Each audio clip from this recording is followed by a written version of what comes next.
I have a Patreon member question from Fahim. And so, folks, if you want to subscribe on Patreon, you can submit questions, guest suggestions, etc. Find that link in the video description. But the question is, and I know you like this question, so it might be hard to answer in just a minute or two, but do you think that Putin went over history so extensively because he knows that Americans' versions of history is what happened just an hour ago, and it's important for Americans to understand the historical context? Do you feel like that was an underlying motivation for his focus on history, especially in the beginning? Well, again, I'm loath to speak on behalf of the Russian president and presume that I know why he did and et cetera. But what I will say is this: is somebody who has studied the Russian president, every word he speaks is important, whether he's swearing or whether he's talking history. He is very careful in what he says, and he understands that words have meaning, and when a president of Russia says words, that people are listening, and he is careful not to put himself in a situation where he overcommits verbally or he understates.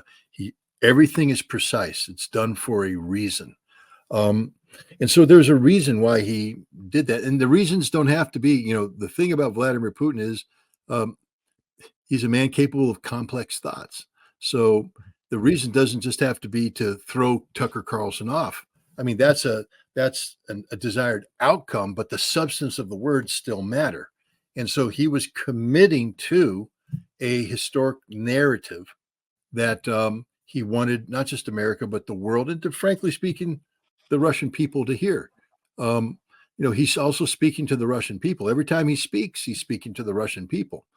He treats them with that kind of respect.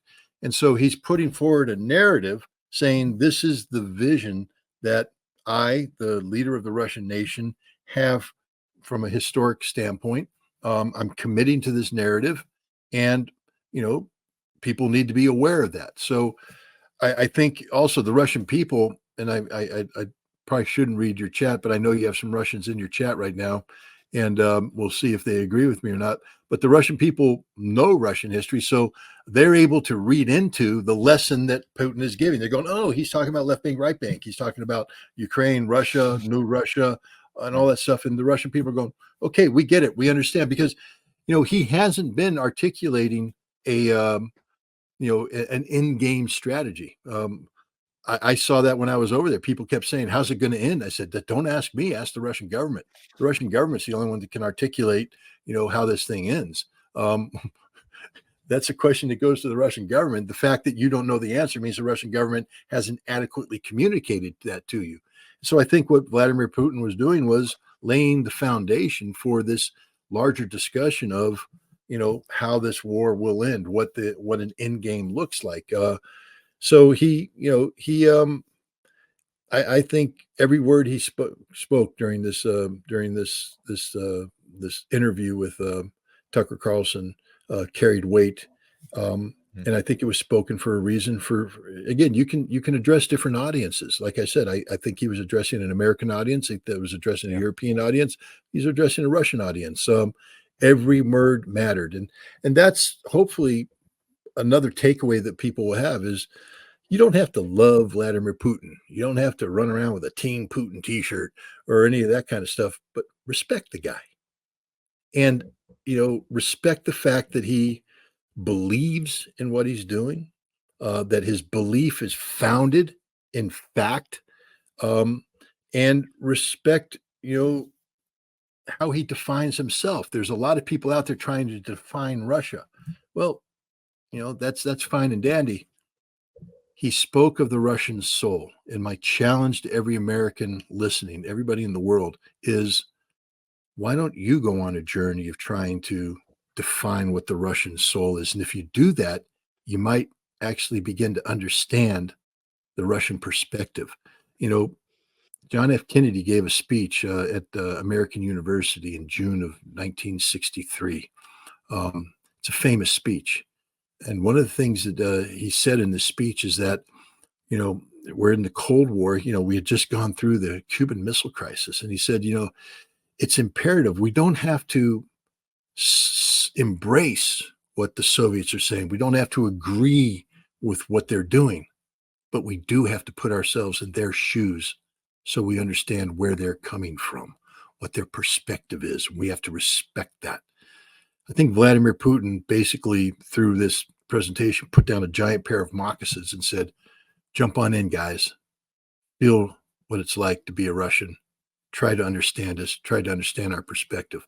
And anybody who takes the time and effort to do that, I think will be better positioned to understand what the best way forward is for the United States and Russia in terms of resolving the many issues that confront us today.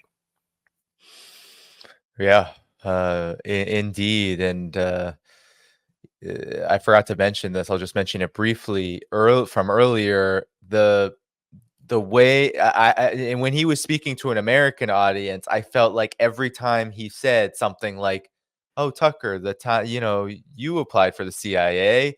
Oh, who blew up Nord Stream? You You did. did. Oh, who what's my response to China being the new colonizer? Oh, that's a boogeyman story. You're hurting yourself." He wasn't saying Tucker Carlson, although I think Tucker Carlson at times, like with the Nord Stream situation, took it like a champ and made good humor out of it.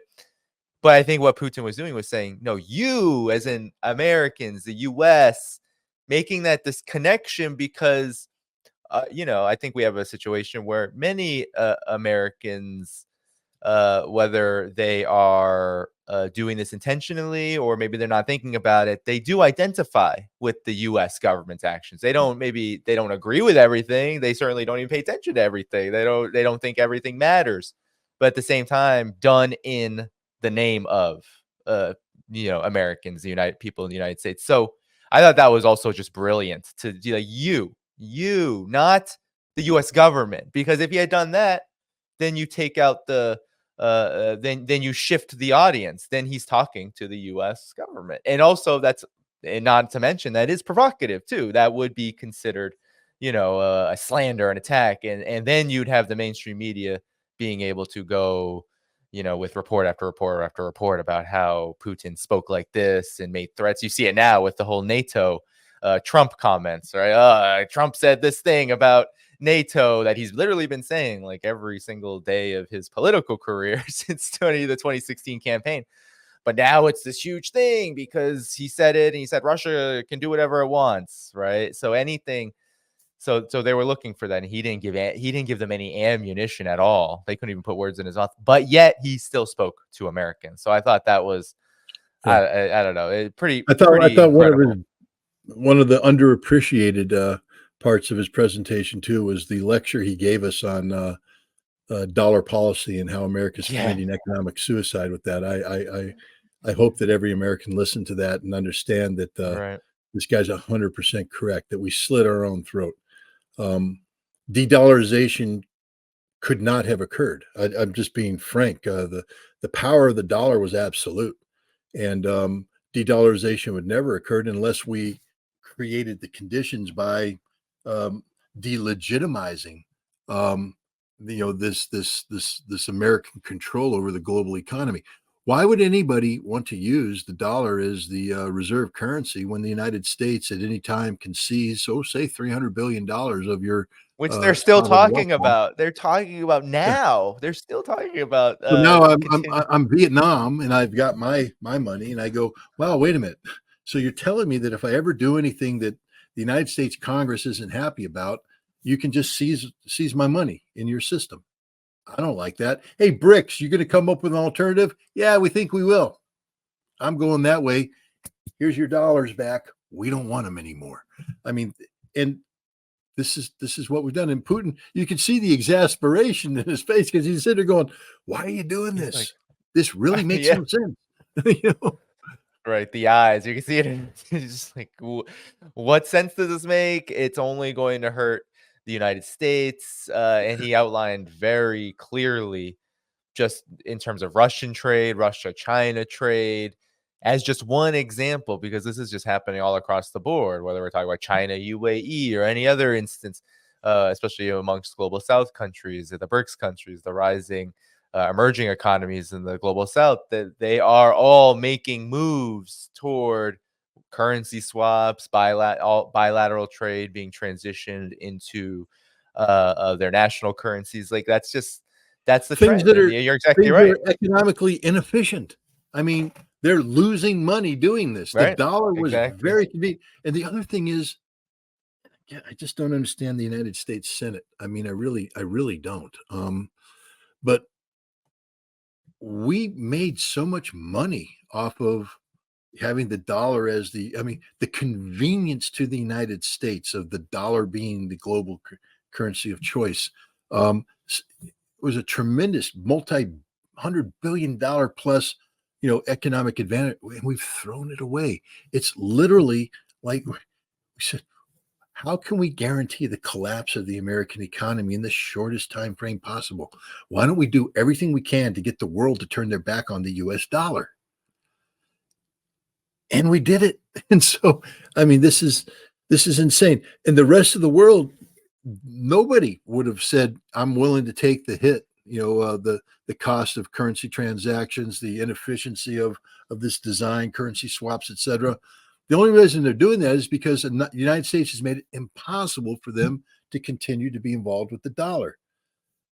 The United States Senate, really, if you guys want to do something good for, you know, whatever happens to you in the election, pass a law that says the United States that you're not going to ever sanction people again. Sanctions are stupid. Pass a law that preserves the integrity of the dollar being the global reserve currency of choice. Create a system that protects people who use the dollar, and then and only then we might be able to get some people to say, like in BRICS. I mean, it would be nice if you did that before October, so that people in BRICS going, "Hey, wait a minute, stop! Before we talk about taking this big step of dumping the dollar, America just did something smart. They're making the dollar attractive again. Um, can we get it in writing, America? Can BRICS now turn to America and say, get it in writing?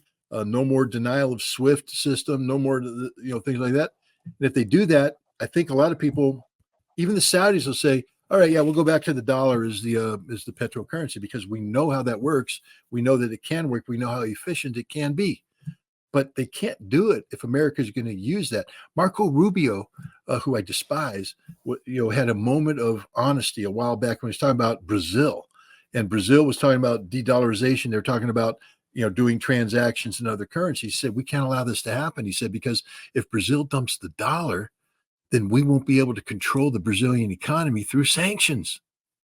I'm like, that's the whole idea, Marco. And the fact that you want to control the Brazilian economy through sanctions is the greatest reason the Brazilians could ever have to dump the dollar. Whereas if you said, our job isn't to control your economy through sanctions, our job is to ensure that the dollar is a stable currency for global commerce, that's our number one driving economic factor, to keep the dollar as the most stable, viable currency for international commerce. But that's not the goal. We have to control the world. And as a result, we're going to lose the mechanism that gives us that control, the US dollar. Yeah. Yeah, and it comes out of, I mean, it not only is it a losing venture or losing policy, but it comes out of desperation because it's obviously coming out of a need to control Brazil's economy. Sure, yes, these are how these people think, and at the same time, the reality is, at least what isn't just abstract, is that this is directed toward very particular countries that the United States wants, obviously, to control, and they can't do it. And so it's gone to the point where they've turned to every, if there's a toolbox, they've opened up the whole tool, they've poured all the tools out, and they said, all right, let's throw the wrench at Russia. And that you don't throw wrenches, that's the thing, is that they're throwing everything they can at countries that are rising, that they can't control, and it's backfiring big time, because this was never going to end well if it means that you have to sacrifice economic stability or even economic influence for that very goal, because the very goal of controlling a country like Russia, China, getting them to uh, fall, destabilize them, weaken them, that's exactly what you're trying to do. So it's an interesting dynamic that I think is going to continue to play out on the world stage for some time to come. And I'm glad, Scott, that you are willing to spend your time with me to go over these things. Thank you for tuning in to my latest video. I appreciate all of your support. This channel, however, needs your help. I am seeking to make this channel more sustainable in the long term and upgrade necessary equipment to ensure that this work continues onward and makes progress to give you all of the geopolitical analysis that you all deserve. For that reason, I'm asking you to become a member of my Patreon community at patreon.com/DannyDhaiphong. You can find that link in the video description or in the pinned comment below. For whatever amount you choose to give, just know you are supporting independent media that you can't find anywhere else. Thank you so much, and I look forward to the next video.